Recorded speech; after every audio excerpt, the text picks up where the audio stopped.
Welcome, everyone. I'm excited. This is our first episode. I'm your host, Ashley, and this is Tiffany, and welcome to Please Hold. Do you want to start off today's episode? It's our first one. I'll give you the honorary. Yes. Okay. So today's episode is a little sensitive. So if you get easily offended, this may not be the episode for you, or maybe it is for you. But today's episode, we're going to talk about race when it comes to customer service. And today's episode is called, let me guess, they were black. Sounds so bad. It does. But it's not bad. It is insightful, I would say. I think we want to touch on this topic just in the regards to the fact that, in customer service, we tend to think that some people tend to think that the quality of service is affected by, the race of the person that's helping you. We've heard that people think that people of color give subpar customer service, maybe if it's at Black-owned establishments, and that, just poor customer service and tactics and lack of professionalism is kind of like there's a whole thing with Black-owned businesses or people who work in customer service who are, people of color. And I think today's episode is just like, we want to kind of tackle that in regards to the fact that that's not the case, right? Right. And that it's just kind of maybe boils down to a few key things that kind of really add to the fact of why that customer service is bad. And it doesn't really have anything to do with this. No, not at all. It all has to do with the type of person that you are. Just plain being a human being, and whether you're a nasty human being or a good human being. I mean, so I want to talk about the one place that you and I have had really bad experiences, Do right? they sell chicken? They might sell chicken. Mm-hmm. But yeah, it's consistently, every time I get in a line will be wrapped around the building. And that's probably because the chicken is really good. But the service, when you get up to, from the time that you get up to the mic, right? And you're talking into the mic and you hear the person on the other end. And then when you get up to the window, I have literally been at one of the locations that's not too far from me. And between the person who was taking my order and giving me my food and the manager who was working there, were literally about to duke it out. They were about to literally have hands, with each other. I mean, is that expected there? I feel like nowadays I was already kind of set my mind to this is just what happens when I go to Chicken B. It could be. And that's sad because we can go to Chicken A, which I think everyone knows what Chicken A is.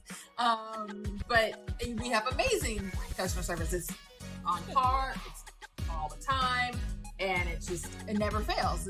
I think I've only had maybe one time where I went outside to a very outside location, and I was like, this is really bad. But I was like, it was an anomaly, basically. Right. But Chicken B, never fails. It never fails. Every time. And at the mic of, okay, what do you want? What do I want? I mean, obviously I want to place my order. Is that okay? I want to place my order. I mean, from the time you order your food, whatever it is, and to the time that you get up to the window, the whole experience really is bad. So I think today, we want to focus in on is it the person who is actually servicing you? Is it that, or does it have to kind of go up to leadership? Is it more than is it more than just the person who is servicing you? And I think we've all had really great experiences in different aspects of when it comes to customer service, right? I know, there's a touchy topic with you and in regards to car rental services. Yes, right? there is. But where we've had good, we've had bad. a lot of our experiences with car services have been really shitty, but it's, I don't know if it has to do with just a simple fact of that it's a time consuming process, or they just never, no car rental service can ever get it together. I'm not sure. But I think really honestly, the fact that I've had really great experiences with Black owned restaurants, shops, whether it's like, smaller businesses, larger businesses. And I mean, so one of my favorite restaurants is MCK, which is here in Atlanta. They get it right from the time that I pull up into valet. They know my name. You might be a regular. Maybe a regular, but hey, they recognize my face, and they, and to the time I walk up to the door, they open up the door for me. The ambiance, the music, the food is always on point, and the drinks are amazing. But it's the staff that really always has me coming back. It's like, it's literally like the show Cheers. It's like you go there for the people and the experience that they provide. And I would love to have them on, one day where they can kind of talk about what are all the different components that make MCK so great. And if anybody's never been to MCK here in Atlanta, it's in Buckhead. It's a restaurant and bar, and it's amazing. Like, it's really good. They have phenomenal service, phenomenal food, phenomenal drinks. It's just all around great customer service and experience. But so we know that it can be done well, right? Because we see it. But in other aspects, what are those things why other people are kind of missing the mark? I mean, I think it all boils down to the type of people that you hire, and it's not anything about race. It's just really about the person themselves, and also about leadership. Like, are you taking the time out to do like adequate training, not just one day training? All right, well, I put this uniform on and I'll show up here tomorrow at 9 a.m. Like, are you actually training and setting like, hey, these are the standards that we're going to hold here. When you're in my building, in my establishment, you need to hold yourself to these standards. Anything below that is not going to be acceptable. Like, you really have to be like putting your foot down and really not just letting any and everybody work for you. I mean, you have to have the right, if you have a certain, etiquette, or you want your customers treated a certain way. I mean, like, there's going to be certain people that you're going to have to hire, and they're going to have to show you that in their interview process, obviously. And like, also, what kind of person are they presentable? And, if that's your establishment, and, and are you going to train them in how to treat your customers? Because that's key. Yeah, that's really key, because not every establishment is going to be ran the same way, right? I think that having a mission of, this is what we go by, this is how I want our customers to feel when they walk in the door, and having something that's very set, and this is the blueprint for it, right? It's not, we're not going to deviate away from this. This is how we're going to be successful. This is how we're going to make sure that our customers feel treated, regardless of what your day is when you walk in through the door. And I think that that's what's really, really important, is making sure that like you're not deviating away from the mission and the plan. And I think that that's what really makes a good, like, a company, a business, whether it's a restaurant or a car service, right? Whatever it may be, but you're really sticking to the plan and the mission of why you built it, and making sure that it's always customer focused, and not kind of deviating away from that. Right. Absolutely. No, I couldn't agree more. But I would say, like, when you are starting your establishment, restaurant, boutique, or whatever it is, like, you should be very particular in who you want to hire, how you want to hire, and how you want your place to be. But then also, once you've established that, then making sure that you are continuing that throughout the business. It shouldn't just be for opening day. Right. It should be for every day. you know, like the people who own it or, you know, or people who are doing the training should be there all the time. There's never should be a point of like, oh, we don't know who the manager is. We don't know who the owner is. We don't know where anybody is. And the place is starting to run amok because there's no one there looking after. When people know that, like, hey, people are always here watching us, more than likely they are going to be on their P's and Q's. Right. But also being treated respectfully, because at the end of the day, I mean, everyone here is, you know, fills out a job application, goes in for the interview. You know, you chose to do this. You were looking for a job. You are, you know, whatever it is, income or what have you, like, there's a reason why you're here. So, like, you should be able to do your job effectively in how, you know, you were trained to do or told to do. But also know, like, this is how I would want if I was an, you know, aspiring restaurant owner, business owner, or entrepreneur, that I would want my people to treat my things. Right. So I was reading a blog a couple of weeks ago, in regards to, you know, our topic of today, and it was talking about, it said, why do we have a harsher lens on Black-owned businesses, right? Do we, you know, why do we have higher expectations for businesses that are owned by people of color, opposed to, you know, people who are not of color, right? Where those, like, we have just like whatever they give us is fine. But for people of color, those businesses, we have higher expectations. We've set the bar higher. Like, and what is your thought on that? Okay, so my first question to you is, who's we? Well, I can only speak for myself because I'm a woman of color, so me. Just make sure I'm not speaking for like we or other people, but like we, as a Black person, as a person of color, you know, I want to see you win. You know, obviously it takes a lot of money and time and effort to get your business established and get it up and running to where people that you don't know are coming to it. You know, obviously friends and family are going to come first, but like, ultimately, your friends and family are not going to be the ones that are raking in the money for you. It's going to be word of mouth. It's going to be your marketing or whatever that you're doing, and people from off the street coming into your business or using your service. So, you know, obviously all of that takes so much time. And I've heard from a lot of other Black-owned business owners is that, you know, these other companies that drag their feet on getting your liquor license or any type of permits that you need. And it can just take forever more for a Black-owned business than it does typically for a white-owned business. And we're just going to be real here. Like, sometimes some of these come a lot easier.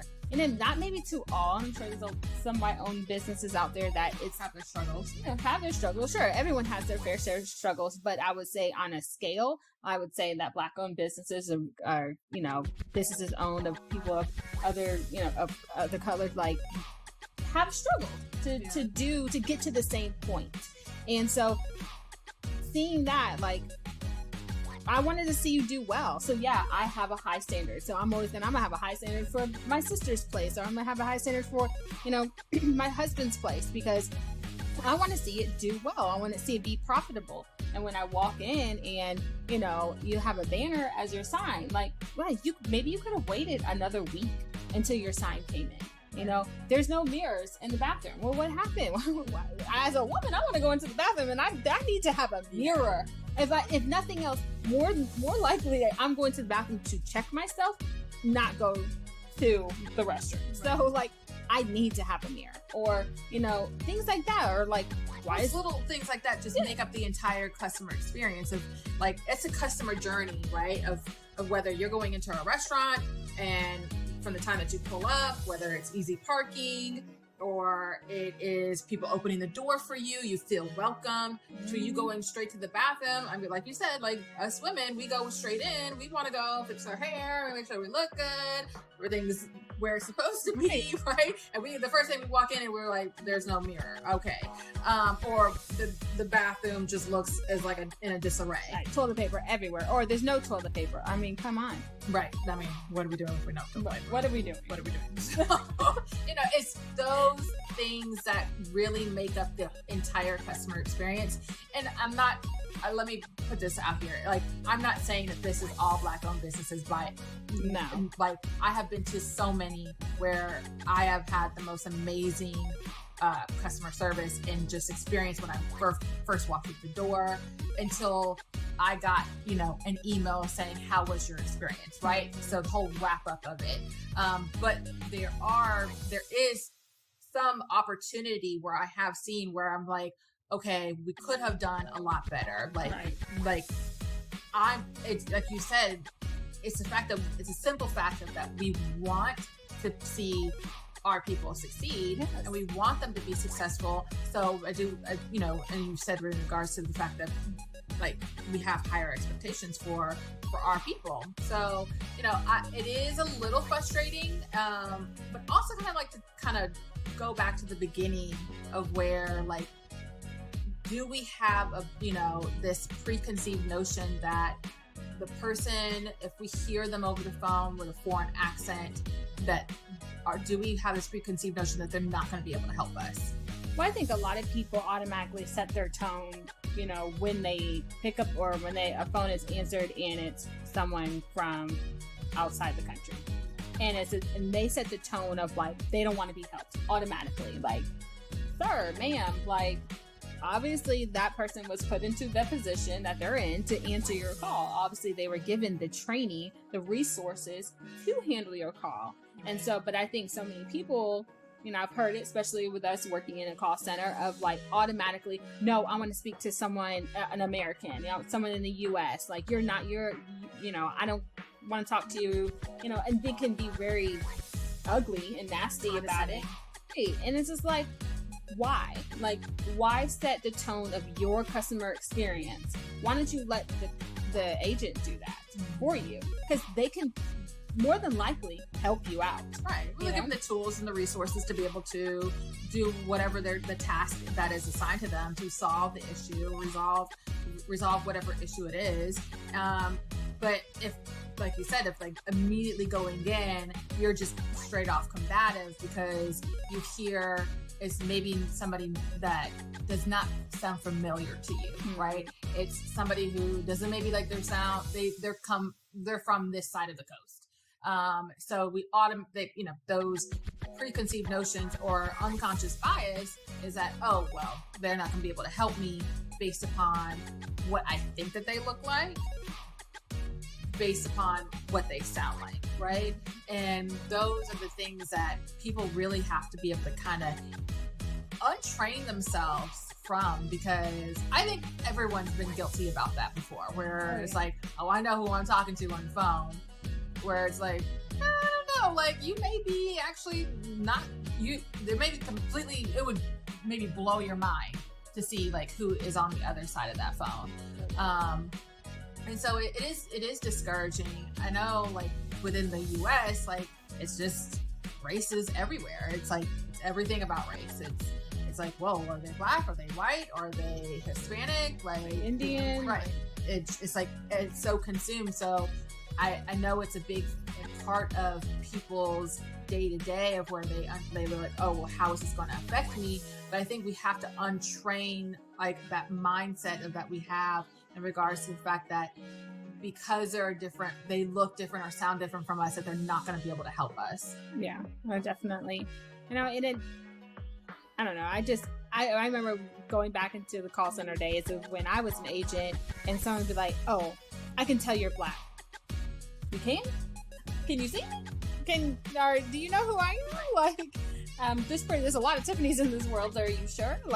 And it's just you've already made your mind up that I sound black and I'm going to be incompetent. I'm not going to be able to help you. Right. I work here, I've been given the training to help you out, so you already have a road, a wall up that you don't want me to help you. So it's just in those kind of things. And it's just it can be so frustrating, dealing with those type of people. And those type of people are not just white people. I've had dealt with all types of people in person, over the phone. It's just you are already judging me by the color of my skin, and you just automatically think that you're not going to get good service from me. Do I don't know you, you don't know me.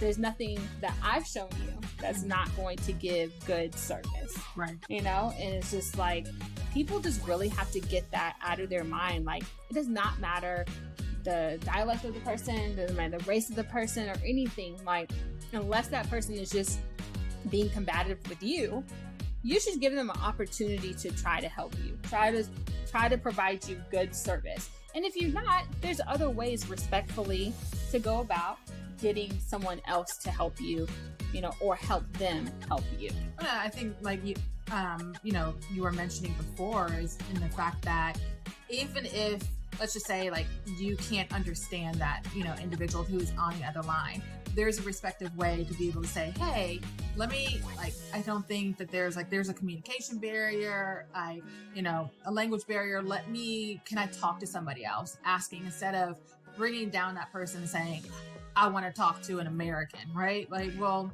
Americans sometimes are not much better. Not much better. And then Americans look like and sound all types of ways. So it's just being able to try to get out of that mindset. But also in regards to the fact that like people of color just give really bad customer service, I really think that it has to deal with leadership, because we did compare chicken A and chicken B, right? Like, there's people of color who are working at chicken A and who give amazing customer service, right? So it's like you can kind of cancel that out. And the fact that I think it really does have to come down to the leadership that's at those establishments.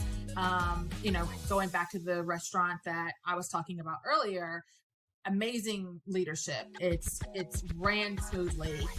They know what's going on. It's just like there's every box is checked. What's like one restaurant that you really love? Yeah, so it's a restaurant in Kennesaw, Georgia. It's called Capers.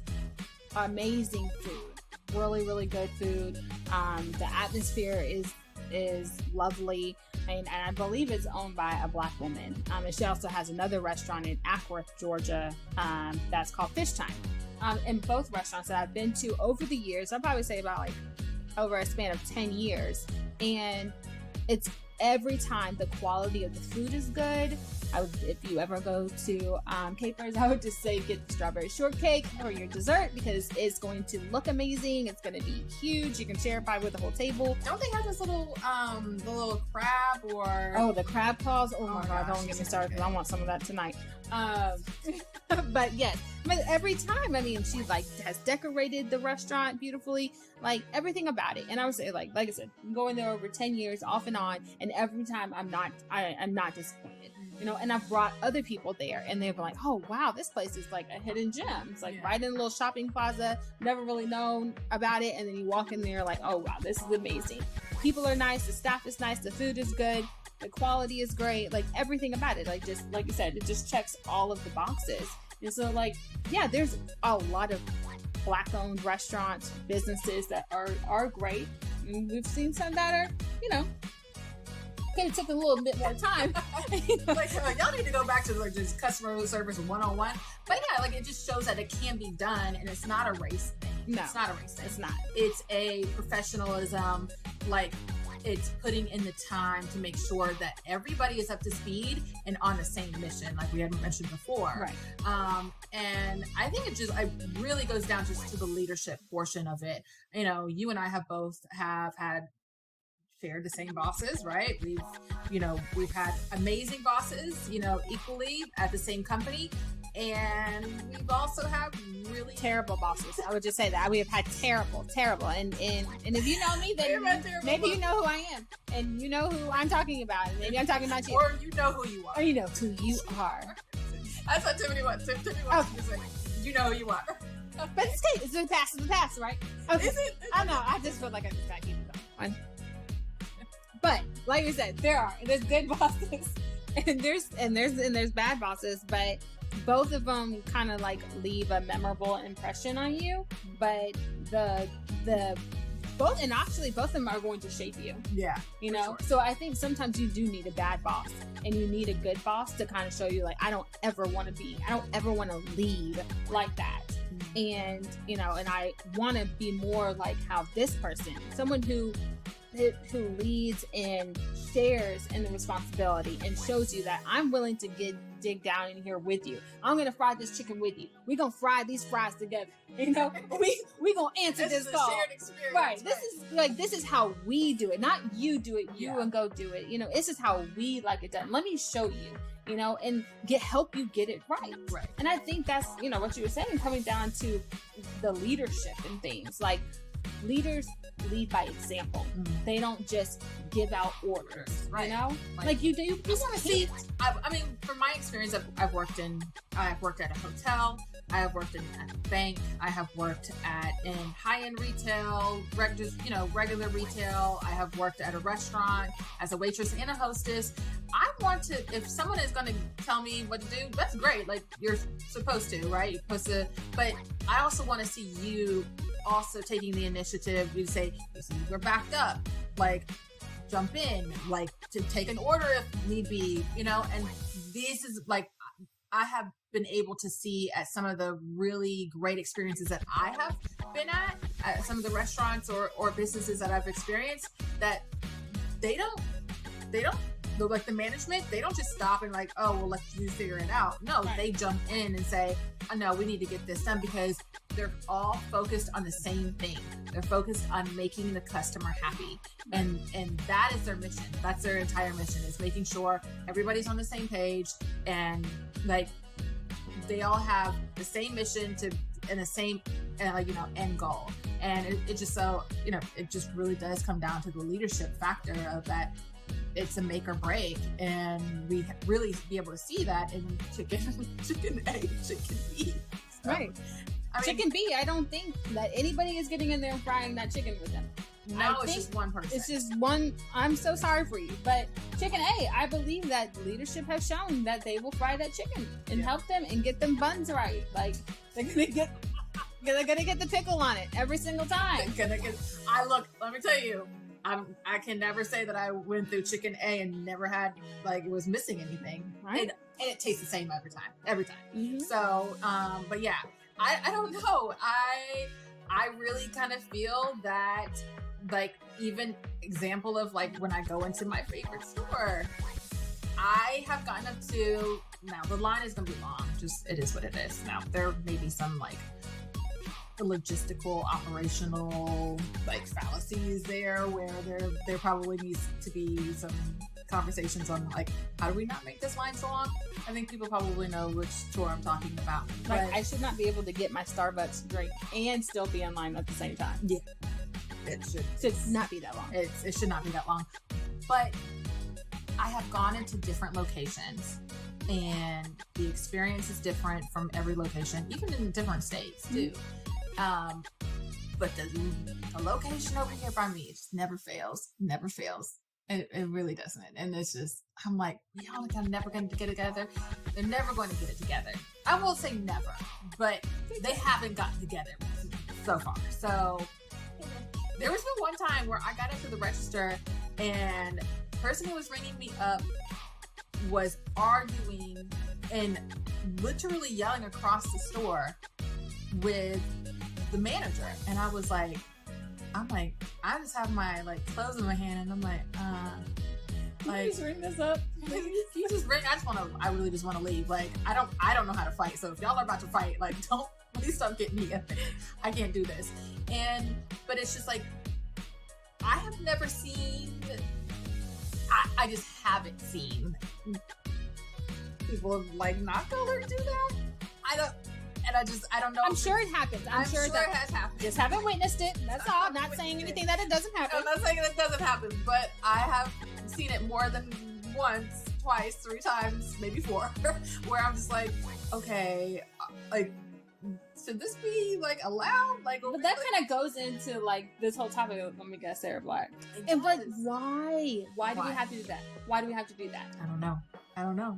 Tiff, I don't know. I have no idea. But it like irks me so bad. I'm like, are we really gonna do this right here? Like, right now? Like, why are we doing this? Like, can we not? Like, you could have just held your tongue. And I think, you know, a lot of us sometimes we don't know how to hold our tongue, and it's just like we must be heard, or like we have to get our point across, or let you know I'm not gonna take that from you.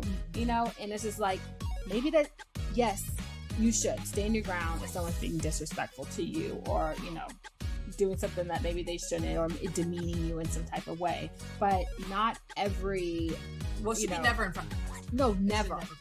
Like, take that into the dressing room, into the back, into your break room. I don't care. Into the hallway, outside, in the parking lot, by your car. I don't care where it is. Right, HR, something. I don't know, but it's just, can we not do it in front of the customer? That's yes. the thing. Like, yes, if there is an issue, it needs to be thoroughly, like, talked out in a professional manner, but it should never, like, those negative interactions should never be in front of the customer. And I think that that's where we, like, our experiences in different establishments where we're like, yeah, that's where the professionalism is just like, okay, like, can we kind of bring it back together, like, and like make it about the customer and the experience that they're having, and not about the issue that these two employees who work for this company are having, because it's not about y'all. Or even casual interactions. Yeah. That, I don't know about y'all, but like, I can't remember where I was. I just remember how I felt in the moment. And I ordered my food. It was fine. I mean, they didn't really care about taking my order or what have you. But then they just started having like their own casual conversation. They're like, yeah, girl, so I know he called me, and I'm just like, now I'm in your business, and now I like don't want to be in your business, but like now I gotta stand here and wait for my food. But like, casual interactions like about personal business should also not be had in front of customers. Yeah. Like, I don't want to know what your boyfriend, girlfriend did not do, what you plan on doing later with them. I don't want to know if you're going to go over to Tony's house. I don't care. Like, I don't want to know. Can you just take that? Just keep it to yourself. Offline or somewhere. Yeah, I think that those, like, there's just a time and place for those conversations. It should be away from the customer, out of earshot. It should not be in front of them, whether it's a disagreement or just have a casual conversation in general.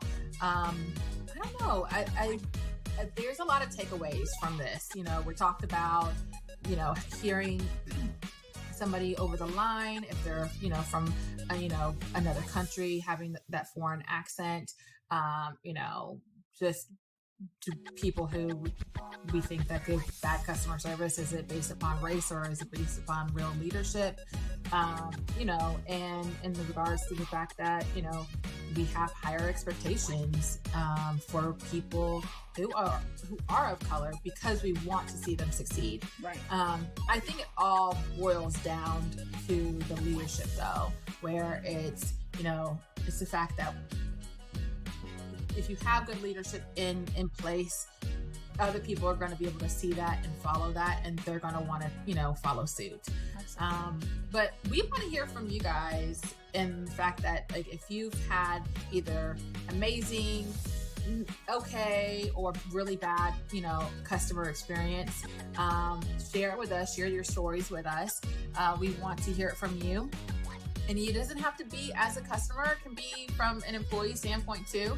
So if you have a story that you experience, a story that you want to share with us, you can email us at info@pleaseholdpodcast.com. That's info@pleaseholdpodcast.com. But also, if you want to share a meme, or, you know, memes. if you want to share a meme with us, or want to share, you know, a story, or even want to DM us, you know, you can DM us on Instagram at pleasehold_podcast. That's on Instagram at pleasehold_podcast. We love some memes. We will interact with you. We will share. And if you want to, you know, tag your favorite restaurant wherever you are, give them a shout out for the amazing customer service, or, you know, hey, like, they could probably do better. You know, we want to see that too. We like the good and the bad and the ugly. Like, you know, we'll get into it, and, you know, share your stories on here too. Yeah, and then also, you know, as well as you can, we have our TikTok account. We're gonna start making videos. Yes, and, you know, share your reels on there. And we have Threads. I guess Threads is new. No, I'm still trying to feel it out. I don't know how I feel about it. Twitter, but for Instagram, so we're trying to figure that out too.